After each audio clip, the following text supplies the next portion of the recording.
আসসালামু আলাইকুম। দেখেন আজকে আমি কলমি শাক পাক করব। তো কলমি শাকটা আমি কাইটা নিয়েছি আগে, এটা আমি ভাজি করব। এটা ভাজির জন্য আমি রেডি করে রাখছি। তো এর সাথে সাথে আমি কড়াইতে পাক করব। তো আলু দিয়া পাক করব, আলু রাখছি, পেঁয়াজ কাইটা রাখছি। তো এখানে আমি পরিমাণ মতো তেল দিয়ে নিতেছি। দেখেন পরিমাণ মতো তেল দিয়ে নিলাম।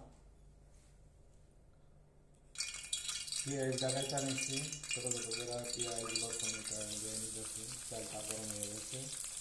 তো পেঁয়াজটা সুন্দর করে কষাই নেব। এটার সাথে আমি পরিমাণ মতো লবণ দিয়ে নেব। লবণ দিয়ে একটু কষাবো।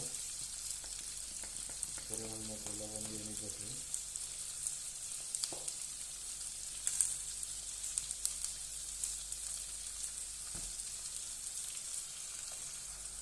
পরে আমি হলুদের গুঁড়া দিয়ে নিতেছি।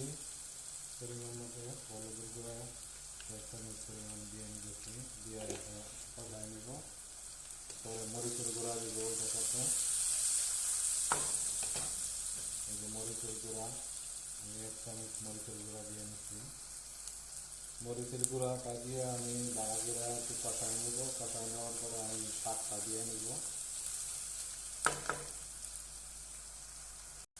তো এটার সাথে আমি আলু দিব। আলু কুচি কুচি করে কেটে নিয়েছি। তো আলুটা আগে কষাই নেব, পরে শাকটা দিয়ে নেব।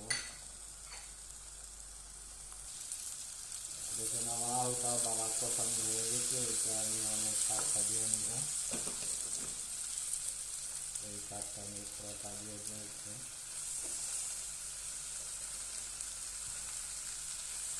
তো এইটার উপরে আর একটু লবণ দিব।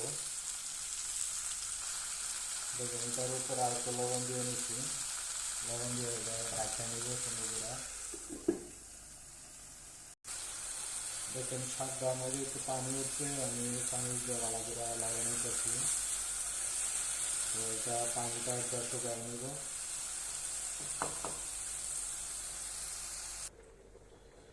তো দেখেন আমার কলমি শাকটা ভাজি হয়ে গেছে।